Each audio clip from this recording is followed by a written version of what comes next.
What's up, guys? It's your boy Jamaica here, coming at you with the sick pick of Week 8. This week's sick pick is Hermit Druid Reanimator by Smashing Centaur. He actually made two top 8s. This is actually his Sunday list, and I think it's much better than the other list that he had Saturday. This deck is kind of a piece of art, I would say. Got a lot of like different things going on. So with Hermit Druid, you can dump your whole library into your graveyard if you don't play any basic lands, there are no basic lands in this deck. However, it's really hard to like get your mana kind of consistent to where you want it.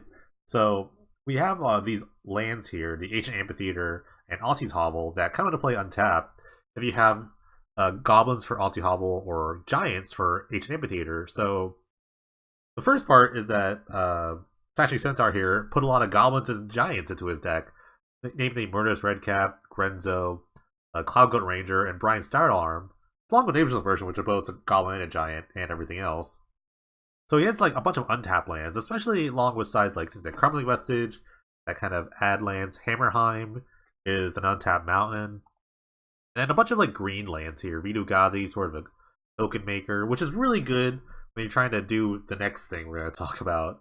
Trickle Garden, sort of an untapped green-white duel, but, can't be tapped later. But Saysap Citadel and like Savage I think are the best turn 1 play, because there's actually no turn 1 plays. So you really want to lead with one of these like green dual lands first. And then there's Vivid Marsh too. That's a good lead off too. And everything else kind of comes into play untapped, which is really rare for a sort of a Hermit Druid deck that just wants untapped non-basics. So we got some like utility here. Lay Bare the Heart. Talisman of Unity is another sort of like green source that comes to play untapped. Hostility is an interesting card. It doesn't actually get milled when you mill your whole deck, so it stays on the top of your deck. So it gives yourself like a turn without playing something like Memory's Journey that can get like countered or exiled. And then Haunted Dead, sort of like another piece of the puzzle. So when you have your old graveyard or library to your graveyard, you're gonna need at least like a couple of creatures to cast as Dread Return here. So you need like Haunted Dead. Maybe Haunted Dead makes 2 guys basically, and maybe Hermit Druid is a 3rd creature, or you have like that Vidu-Ghazi, the Guild Tree here we're talking about. Maybe you've made a creature there at some point. So Haunted Dead's like one of that accelerants that gets you to 3 creatures, so you can flashback Dread Return, which has a flashback sacrifice to your creatures. What are you getting? You're gonna get Angels of Glory's Rise, which is gonna exile all zombies. That's an important line too. But it's gonna return all these humans. But what humans do you want to get? Well, there's only actually 4 humans in the deck. Mogan's Marauder, which will give creatures haste, equal to the number of the black devotion you have. 2 Sin Collectors, which do have a single black in there, which you can look at their hand to see if the coast is clear. And one of Kessid's Cage Breakers, which will make a 2/2 wolf for each creature in your graveyard. And all these other cards, like the Giants and the Red Caps, will not get milled back. So you're looking at, these are 5 cards here. Let's say you milled a couple druids. Some of the druids will come back. So you got about 7, 8, 9, 10, 11, 12. At least 12 of like 14 guys that are going to be in your graveyard. So that's going to pretty much kill your opponent if they're at a reasonable life total. Yeah, that's pretty neat though, right? You'd think they'd want all humans with like the Angels of Glory's Rise, but the Ken Triggers does kind of kill on its own. That's pretty neat.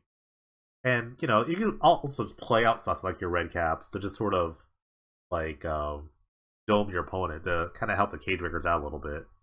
And these cards can actually be cast at reasonable times because of like the untapped abilities of like Aussie's Hollow and Ancient Amphitheater and the mana base. The mana base is actually like, it's almost perfect actually. It's actually really close to being really good.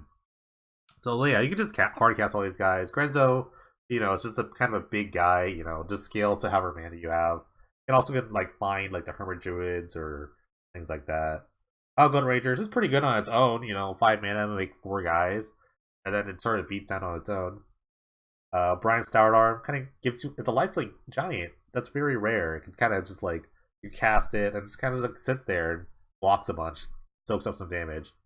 Then Nameless Inversion, pretty much like the best removal spell you can have in this deck because of the 8 sort of tribal lands, quote unquote. Sideboard, only 12 cards. Not sure what was omitted here, but it was only listed with 12 cards. Sphere of Law, a 4 of. I guess red deck's a really terrible matchup. As long as Light of Day, a 3 of for the zombies. A single Furnace here, just for Graveyard Hate. An extra Dread Return, or I guess when someone counters the first one, you need the second one, right? And then a Steel Primordium, just for some enchantments and artifacts. This deck is pretty sweet. I mean, I haven't seen a lot of Hermit Druid decks lately. There have been some around, but nothing is like all in as this deck. So, if you want to check out the deck list, there's a link below in the description. Thank you guys for watching. I'll see you next time.